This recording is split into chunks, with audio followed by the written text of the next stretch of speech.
اگر آپ گئے ہیں کہیں پر تو جا کر آپ بھی دعا مانگیں اور اگلے کے بھی کہیں کہ وہ دعا مانگے اگر مسلمان میت ہے تو۔ ہمارے ننکانہ صاحب کے ماحول کے لیے جو بڑی لازمی چیز ہے وہ بھی آپ کو کلیئر کر دوں، دعا بخشش کی صرف اور صرف مسلمان کے لیے مانگی جا سکتی ہے۔ جو ہمارے سرزمین کے لیے بڑا لازمی مسئلہ ہے، جس کو بتانے سے ہمارے علماء بھی تھوڑے تھوڑے کتراتے ہیں، میں وہ تھوڑا سا کلیئر کر دوں۔ دعا کسی کی بخشش کی صرف مسلمان کے لیے مانگی جا سکتی ہے، کسی دوسرے بندے کے لیے نہیں مانگی جا سکتی۔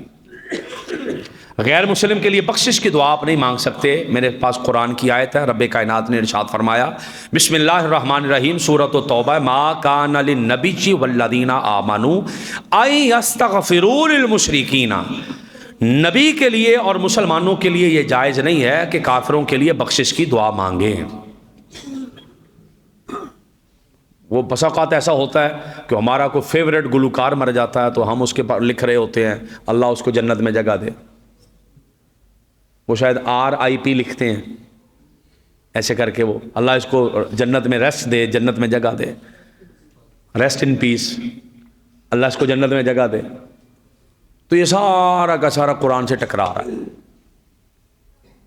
ہم نہیں کر سکتے دعا۔ قرآن ہے، سورۃ التوبہ ہے۔ میں پھر بات دہرا رہا ہوں، مسلمان رہنا ہے تو کی باتیں ہیں، اگر منہ زور ہونا تو پھر مرضی ہے۔ اذا فاتک الحیا ففعل ما شئت، کہ جب تیری حیا ختم ہو جائے پھر تو کچھ بھی کر سکتا ہے۔ اور حیا ایمان ہے، حیا اسلام ہے، حیا ہے تو پھر یہ کرنا پڑے گا، اگر حیا نہیں پھر مرضی ہے، پھر موج ماریں، پھر عیش ہے، پھر آگے جا کے پکڑے جانا۔ ما کان للنبی والذین آمنوا ان یستغفروا للمشرکین، قرآن کی واضح آیت ہے کہ کسی بھی غیر مسلم کے لیے آپ بخشش کی دعا نہیں مانگ سکتے۔ اللہ پاک نے واضح لفظوں میں آقا علیہ السلام کو روک دیا ہے، وَلَا تُصَلِّ عَلَىٰ أَحَدٍ مِّنْهُمْ مَاتَ وَلَا تَقُمْ عَلَىٰ قَبْرِهِ۔ حدیث قرآن کے واضح لفظ ہیں اور بے شمار حدیثیں ہیں، لیکن میں قرآن کی آیت پڑھ رہا ہوں۔ اللہ پاک نے کریم آقا صلی اللہ تعالیٰ علیہ وآلہ وسلم کو عبداللہ بن ابی بن سلول منافق کا جنازہ جب آقا علیہ السلام پڑھنے گئے، اللہ پاک نے آپ پر قرآن کی آیت اتاری، فرمایا نبی جنازہ نہیں پڑھنا کسی بھی گستاخ کا، کسی بھی غیر مسلم کا جنازہ نہیں پڑھنا۔ تعلق داری، محلے داری، رشتہ داری وہ تیرے بعد والے چکر ہے، لیکن اگر تو کہے کسی غیر مسلم کا جنازہ بھی پڑھ دینا میں نے، اگر آپ سمجھنے کے موڈ میں ہو تو ایک مسئلہ بتا جاؤں۔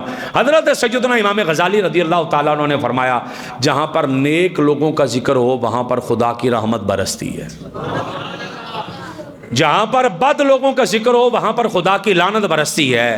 اور سنیے گا، توجہ فرمائیے گا، آقا علیہ الصلوۃ والسلام سفر میں ہیں، صحابہ کرام آقا علیہ الصلوۃ والسلام کے ساتھ ہے، پابند ہوں میں اپنے لفظوں کا حدیث کو دکھانے کا، آپ احباب میرے ساتھ جب مرضی رابطہ کریں، میں آپ کو یہ لفظ دکھا سکتا ہوں۔ نبی پاک صلی اللہ تعالیٰ علیہ وآلہ وسلم گزرے، قوم پر عذاب آیا، قوم عاد یا سمود کا علاقہ، صحابہ کرام آپ کے ساتھ ہیں، انہوں نے دیکھا وہاں پر کنویں ہیں، وہاں سے کنووں سے پانی لے کے آٹا گوندھ لیا۔ آقا علیہ الصلوۃ والسلام کو پتہ چلا کہ ان کنووں سے پانی لیا جہاں پر کافر آباد تھے، ان پر عذاب اترا تھا۔ نبی پاک صلی اللہ تعالیٰ علیہ وآلہ وسلم نے فرمایا آٹا گوندا، حضور گوندا، فرمایا جانوروں کو کھلا دو، اس کی روٹی نہیں پکانی، جانوروں کو کھلا دو، اس کی روٹی نہیں پکانی۔ یا رسول اللہ، پھر فرمایا یہاں سے تیزی سے گزرو، حضور کس لیے؟ فرمایا یہاں پر خدا کی لعنت برس رہی ہے، یہاں پر خدا کی لعنت برس رہی ہے۔ اگر ہمیں سمجھنا ہے تو پھر اللہ کا حکم، خدا کی لعنت برستی ہے، خدا کا عذاب اترتا ہے۔ میرے اور آپ کے آقا صلی اللہ تعالیٰ علیہ وآلہ وسلم کی حدیث موجود ہے، فرمایا تیری آگ اور کافر کی آگ کٹھی نہ جلے، تیری آگ اور اس کی آگ، تیرا اور اس کا چولہا کٹھا نہ ہو، یہ حدیث میں موجود ہے۔ لیکن وہ اس کو سمجھنے کے لیے ہمیں اپنے ذہن بھی کرنے چاہیے ایسے سمجھنے والے۔ جنازے کے بعد دعا مانگنی ہے مومن کے لیے، جنازہ پڑھنا ہے مومن کا، مسلمان کا، اس کے لیے دعائے مغفرت کرنی ہے مومن کے لیے۔ اذا صلیتم علی المیت فاخلصوا له بالدعاء، آقا علیہ السلام نے فرمایا جب تم مسلمان میت پر جنازہ پڑھ لو پھر مخلص ہو کر اس کے لیے دعا مانگو۔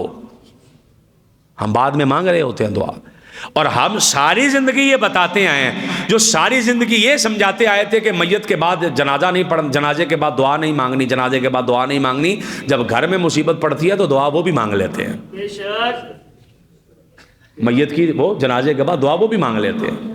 اس لیے جنازے کے بعد دعا مانگے بڑے مخلص ہو کے. اور اس پہ آقا علیہ الصلوۃ والسلام کی حدیث موجود ہے جو میں نے آپ کو بتائی. لیکن جنازہ کس کا پڑھنا ہے کس کا نہیں پڑھنا یہ بھی میں نے واضح لفظوں میں بتا دیا. اس کو بار بار پوچھ کے نہیں جی ایدہ جنازہ پڑھیے ایدہ نہ پڑھیے، موٹا سارا مسئلہ ہے. جنازہ صرف اسی کا ہی ہے جو رسول اللہ کو مان رہا ہے، جو صحابہ اور اہل بیت کو مکمل طریقے سے مان رہا ہے، اسی کا ہی ہے. باقی اس کے گھر والے پڑھے نہ پڑھے اس کی مرضی.